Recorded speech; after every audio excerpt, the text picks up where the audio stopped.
Nosso programa está de volta, a gente falando no primeiro bloco sobre os avanços da Lei Maria da Penha, que comemora mais de uma década, já 13 anos, e agora a gente vai conversar sobre os aspectos psíquicos de quem sofre algum tipo de violência, algum tipo de abuso, com a doutora Verusca Guendov, que é psicóloga. Tudo bem, doutora? Ótimo, prazer bom te receber, viu? Muito bom estar aqui. Falando sobre esse assunto de tão importante relevância, doutora.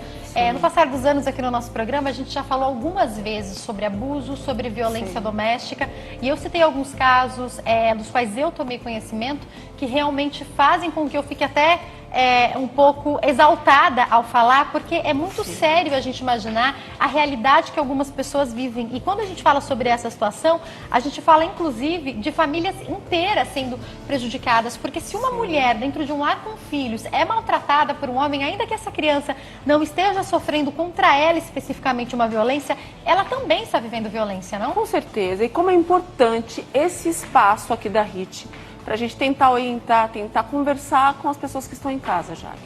Porque a lei, como nós vimos com o doutor falando, ela tem feito seus esforços, tem dedicado sim tempo, mas nós também precisamos levar em consideração que tem todo um trabalho emocional, todo um comportamento que nós precisamos também modificar.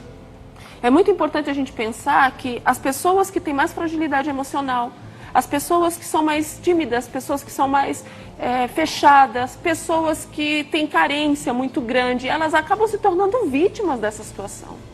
Como é importante a gente trabalhar o nosso processo de gerenciamento de emoções para que nós possamos prevenir esse tipo de coisa. Porque quando nós pensamos em violência, nós temos duas situações muito claras. Ou você previne, evitando que isso aconteça com você e na sua casa, ou você vai ter que trabalhar depois que aconteceu o problema. Agora, é lógico que se a gente prevenir é muito melhor, né, Claro. Jaque? Então, para você que está em casa, às vezes sofre, e não é só a questão física. Tem questões que machucam emocionalmente com tamanha intensidade, porque você que está sendo humilhado, humilhada, né? Se você parar para analisar, você está sendo violentado também de alguma forma. Só que você está sendo destruída emocionalmente. Tem homens e tem pessoas, Jaque, que não trazem uma palavra de ânimo. Parece que querem colocar sua companheira para baixo, parece que querem pisar, querem humilhar. E essa pessoa vai sendo destruída, vai entrando em processos depressivos e muitas vezes nem percebe. Às vezes é isolado dos seus amigos, isolado do seu ambiente profissional. Parece que tem relacionamentos que você é proibido de trabalhar, porque você recebe tantas críticas que a pessoa se isola. Então, é muito complicado. Então, se a gente pode trabalhar esse gerenciamento de emoções e saber exatamente qual é o meu espaço aqui. Eu estou num relacionamento afetivo para, junto com outra pessoa, construir uma história. Eu não estou aqui para me destruir. Isso tem que estar muito claro na cabeça das pessoas. Doutora, chegou uma colocação aqui para nós que pode, inclusive, ser a situação repetida de algumas mulheres. Vai passando para mim se é isso mesmo, tá? É uma mulher que disse que por 10 anos sofreu violência doméstica, o marido a agredia. Sim. E hoje ela desenvolveu por conta disso ansiedade e depressão. Ela faz tratamento psicológico, participa de grupos e tem apoio da igreja.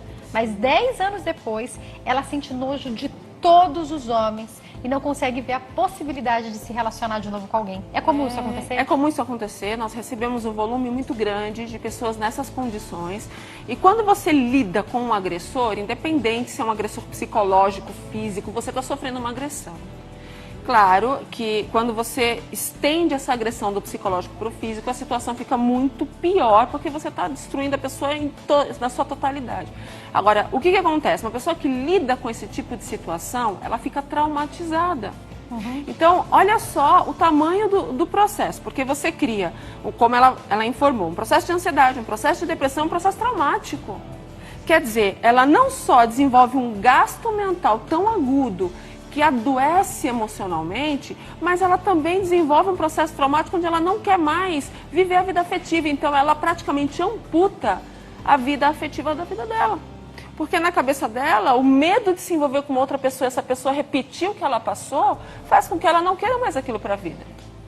Só que o fato de você ter um relacionamento ruim que te destruiu não significa que isso vai acontecer com todos os relacionamentos. Ela quer saber se ela ainda conseguiria ter uma vida normal. O que ela considera normal consegue, doutora? Claro, é que cada processo terapêutico, ele segue numa sequência, ele segue com objetivos, um planejamento. Cada processo é diferente, né? Então, é difícil dizer qual o processo que ela está. Até depende da linha de tratamento que o psicólogo dela adotou, né? Tempo, depende de várias coisas. Então, às vezes, como você entra com um processo depressivo, nós que somos profissionais da área emocional, nós temos que selecionar. Às vezes acontece já, que da pessoa entrar com várias patologias emocionais. Vamos ver o que eu vou tratar primeiro, Nós né? precisamos escolher uma primeiro. Então, dependendo do nível de depressão que essa paciente estava, o processo de ansiedade gerado, isso vai ser focado primeiro. Dependendo das somatizações que foram criadas, dos processos clínicos que às vezes são desenvolvidos por processos emocionais, isso vai ser tratado primeiro. Agora, é lógico, se você pensa em não se sentir traumatizada mais, converse com o seu profissional de psicologia, aquele profissional que te atende, e diga que, além de tratar a depressão e tratar a ansiedade, que você gostaria de refazer sua vida afetiva. Não é justo passar aqui por essa vida e não ser feliz no amor. Eu acho que é um direito que todos têm. Se você não está bem no seu relacionamento, precisa ver o que é necessário para mudar, para melhorar. E se você teve um processo desses, porque infelizmente tem situações e situações, você viu que realmente não conseguiu, não teve o que fazer, você quase foi morta, porque tem pessoas que casam com psicopatas. É espantoso a gente dizer, né, que a cada 10 pessoas, uma é psicopata e sente prazer em destruir. Então, quando você lida com uma pessoa desse tipo, você, sua família, animais de estimação são destruídos. Não tem, nesse caso específico, eu não estou limitando a Deus, daqui a pouco eu vou até contar um testemunho para vocês. Tenho muita liberdade de conversar sobre isso com a doutora Verusca, porque ela é cristã também. Mas quando você lida especificamente com essa patologia, com o psicopata, não há muito o que se fazer, né, doutora? Não, a psicopatia, ela não tem cura. Cientificamente falando, ela não tem cura. Então, por ela não ter cura, ela tem alguns tripés, que é a mentira patológica. Então, a pessoa que é doente, ela mente, ela inventa coisas, ela cria coisas a seu respeito e cria coisas a respeito dela. Ela socialmente é uma pessoa extremamente benquista, porque é feito um papel de ator ali, né? Então, a pessoa, ela convence a sociedade que ela é maravilhosa para que ela possa imputar culpa à pessoa que está com ela. Então, ela transforma a companheira numa pessoa ruim. E ela é uma pessoa incrível, é uma pessoa extremamente manipuladora, extremamente compulsiva de sentir prazer no sofrimento do outro. Então, esse tipo de reação a pessoa tem porque ela não tem o processo mental que associa culpa, que associa pena, dó, piedade, amor pelo outro, consciência por aquilo que ela está fazendo com o outro. Porque, e aí eu acho importante a gente explicar, doutora, na psicopatia, falta algo na pessoa mesmo, né? Sim, ela não tem a capacidade neurológica de amar. Então é uma atuação do cérebro, né? Exatamente. Não limitando um milagre, mas o que a gente quer dizer é que está faltando um negócio na cabeça da pessoa para a gente poder falar de maneira bem fácil para as pessoas entenderem. Neurologicamente falando, que faz com que ela não consiga sentir isso pelo outro, Ela não é uma pessoa que sinta afeto por ninguém, nem por nada. Ela finge sentir para convencimento, né?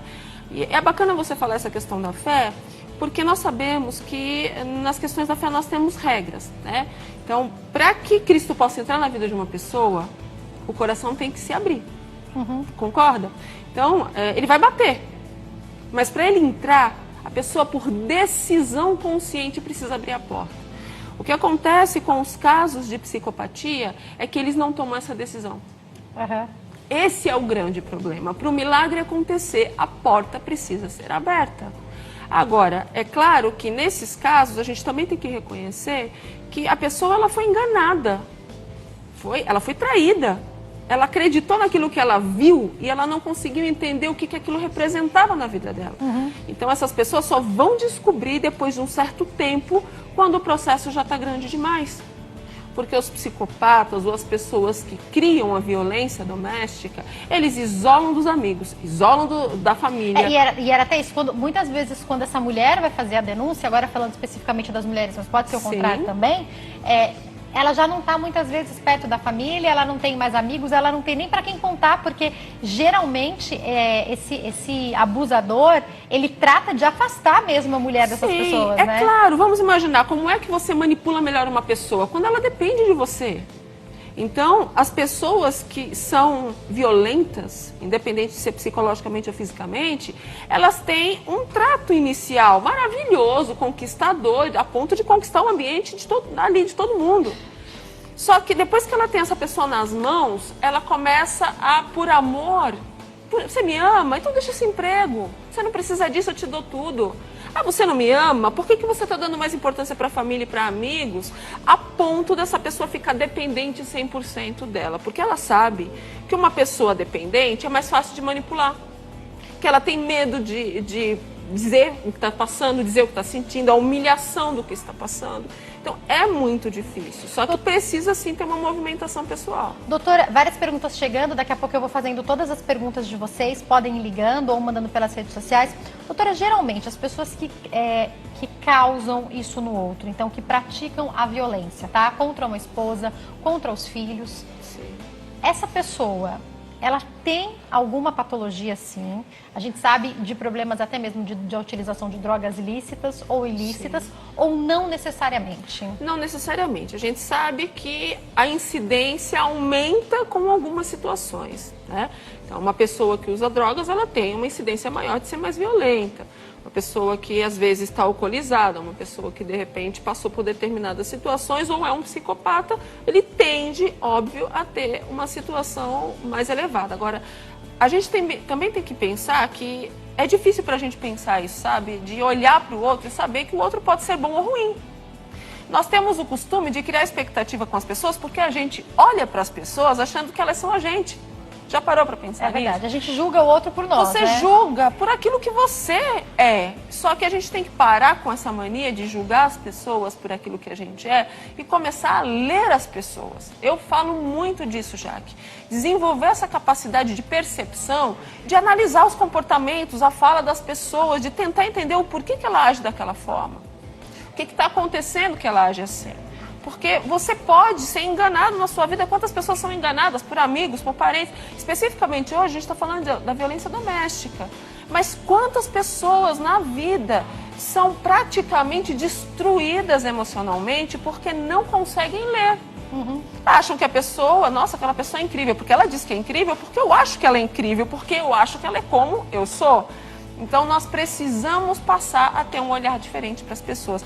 Eu penso que nesse momento que a gente está vivendo no planeta, não é só no Brasil, nós precisamos investir mais em qualidade de vida emocional, se a gente quiser ter uma qualidade de vida.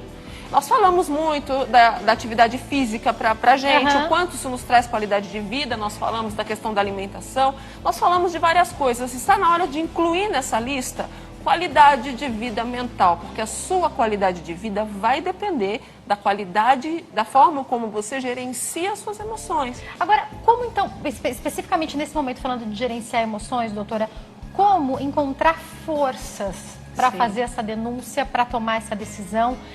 E aí eu te pergunto isso porque, até pegando o link do que a gente fala com o doutor, do número de denúncias que deve ser o que a gente tem acesso a metade do que realmente acontece. A gente já falou aqui, eu acho importante a gente pontuar que uma coisa é uma discussão, nunca ninguém deve agredir ninguém, mas às vezes em uma discussão, no calor de uma situação, pode acontecer de apertar, de machucar, não é o ideal, mas a gente sabe julgar quando isso aconteceu num momento específico de um problema, de uma situação, mas nunca aconteceu mais, de quando de fato é uma violência, porque às vezes os dois ali, né, levantaram a voz, aconteceu uma violência, mas quando é de fato a violência doméstica recorrente, é importante saber pontuar isso e ter coragem para denunciar, não é, doutora? Olha, é muito importante a gente perceber o movimento do outro, certo? Então, se o outro está irritado, nervoso, independente de ser homem ou mulher, você já sabe que a pessoa está fora de si naquele momento. Pelo menos uma das partes precisa tentar, opa, peraí, deixa passar esse momento agora, em outro momento a gente conversa. Agora, o que me preocupa, Jaque, quando a pessoa começa já num primeiro momento de desentendimento, já parte para agressão.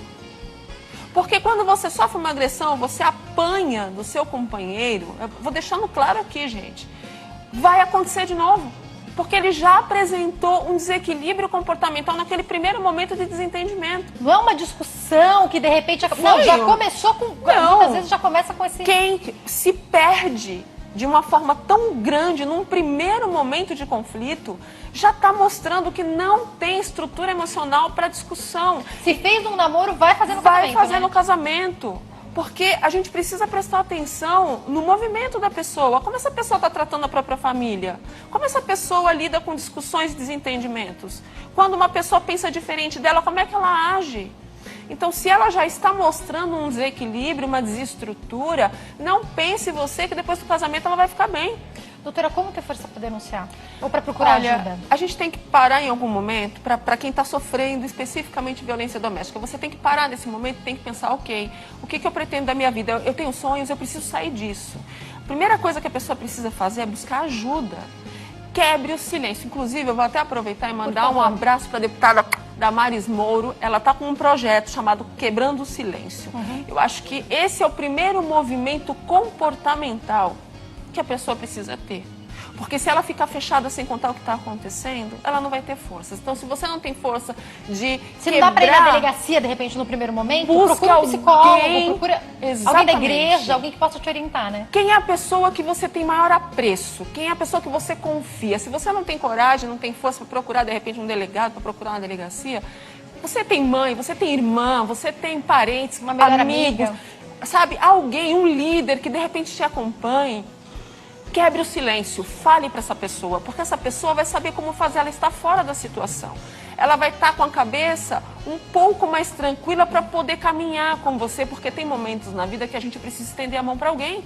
E alguém que está de fora vai poder dar essa ajuda. Eu falei que ia dar um testemunho, eu vou falar rapidinho por conta do tempo. Eu tive uma amiga que sofreu violência doméstica e ela me contou. E ela falou, ela já estava convertida, ele não, e ela falou, já que eu quero lutar pelo meu casamento, eu quero lutar por ele. Eu falei, olha, você pode lutar pelo seu casamento, mas não dentro da sua casa, porque ele vai te matar. Sim. E daí, no caso dele específico, tinha uma questão de possessão mesmo, tinha uma questão espiritual dentro disso, mas... E o casamento dela foi salvo, ele se converteu, os dois mudaram de vida, mas ela precisou se afastar por um tempo e teve apoio dos pais dele, para que ele tivesse a escolha de mudar por causa da vida dele, para que aí eles pudessem retomar o casamento. Porque se a pessoa não muda por causa dela, ela muda por causa do outro, doutora? Pois é, então isso é importante para a gente pensar. Quando você tem uma ação, você vai buscar uma reação. Às vezes a sua atitude pode mudar tudo. Às vezes a pessoa fica doente, emocionalmente falando, e ninguém diz para ela, porque tem medo, porque não quer contrariar, e a situação vai se tornando fora completamente do controle. Então vamos reagir. Nós precisamos passar a ter uma qualidade de vida de uma forma total, e cuidar das emoções é primordial para isso. Já. Doutora, chegou uma pergunta para nós de uma mulher que disse também não quis se identificar, obrigada pela participação, que sofreu por muito tempo violência doméstica. Sim. Hoje ela está separada, mas ela tem uma preocupação muito grande, que é de que isso que ela sentiu esteja interferindo na criação dos filhos dela. Sim. É importante procurar ajuda para ela e para as crianças? É muito importante procurar ajuda, é uma forma que a gente encontra de tentar esclarecer tudo aquilo que a gente passou e tentar se fortalecer emocionalmente. E claro, tudo aquilo que de alguma forma espelha em você, isso de alguma forma vai respingar naqueles que não conseguem se defender. Imagina, as crianças, elas não têm condições de se defender.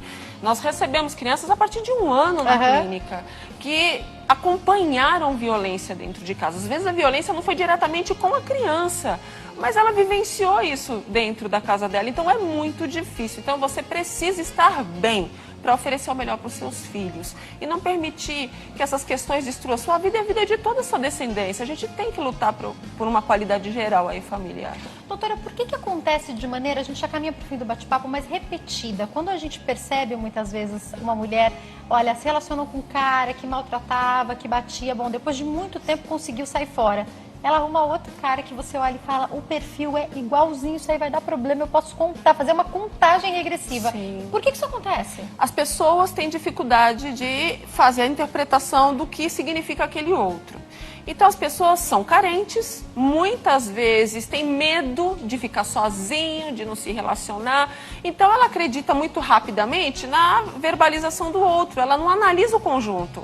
A pessoa chega para ela e diz, olha, eu gosto de você, eu te amo, a pessoa já se derreteu, porque está carente, porque quer sentir que alguém gosta dela. Então, ela não enxerga o resto, Ela só enxerga o que a pessoa está falando. A pessoa pode estar fazendo tudo de ruim, mas ela está enxergando a fala. Quer ver um exemplo? Relacionamentos onde, por exemplo, o namorado anda na frente, não segura na mão da namorada, não quer estar junto. Quando a namorada pergunta alguma coisa, é ríspido, a trata de forma ríspida, mas diz que ama. Então a pessoa se apega ao dizer que ama, mas não se apega às atitudes que aquela pessoa tem, que não está mostrando esse amor, não está mostrando essa importância. Você manda muitas mensagens para a pessoa não responde, aí o que você quer? Né? Então, parece que não faz questão de estar perto, não faz questão de estar junto, parece que se sente obrigado a estar com o outro, mas diz que ama. Então, cuidado com as pessoas que falam e não agem da mesma forma, porque amor tem que ser um conjunto. Não adianta só falar, não. Doutora, eu tenho que encerrar, mas a última pergunta que chegou para nós também de uma pessoa que não quis se identificar, casada, diz que percebeu que ela sofre violência, ela ainda sofre essa violência, e principalmente que o marido a afasta das pessoas que estão ao seu redor, ela não tem mais amizades. Qual que é a orientação que a senhora pode dar para ela? Olha, é claro que o ideal seria buscar uma ajuda emocional para você criar uma estratégia que seja compatível com a sua realidade. Porque a gente não sabe em que circunstâncias tudo isso aconteceu. Inclusive, eu vou até colocar uma coisa aqui já, que eu, uma vez por mês, voluntariamente, gratuitamente, eu abro um espaço, eu tenho um espaço, onde uma vez por mês, eu e uma equipe de psicólogos realizamos os atendimentos individuais gratuitamente. Atendimentos individuais e palestras, tanto para prevenção como para intervenção, para ajudar as pessoas a tentar ver um norte, tentar ver um futuro. Então isso acontece aqui em São Paulo, uma vez por mês, e é gratuito. Para se inscrever é só entrar nas minhas redes e pedir que a gente diz que dia vai ser. Vamos deixar as redes então? O YouTube... Para quem quiser também acompanhar vários vídeos com várias orientações importantes, doutora Verusca, certo? Sim. Só colocar a doutora Verusca que você já encontra. Isso. Tem o telefone, posso passar também esse Pode. telefone, 0 operadora 119 8249 0073. E para quem quiser saber especificamente dessa atuação nas redes sociais também, né, doutora? Sim, é só entrar nas minhas redes sociais. Ai, não consegui anotar. Entra lá no Google, Verusca Psicóloga, que você acha minhas redes. Fala, doutora, como é que eu faço para participar desse evento gratuito? Eu informo você. Mais uma vez, obrigada, doutora. Eu que agradeço. É muito bom ajudar as pessoas a ter qualidade de vida. Que assunto que rende. Já te convido para voltar de novo para a gente falar sobre isso. Prazer. Muito obrigada. Eu que agradeço. Espero que a gente possa ter esclarecido para você algumas das suas dúvidas e te ajudado. Se você precisa de ajuda, quebre o silêncio. Não fica calada não, tá? Eu quero te contar também que sexta-feira tem programa especial do Dia dos Pais. Quer mandar uma fotinho com seu pai ou com seu marido e com seus filhos?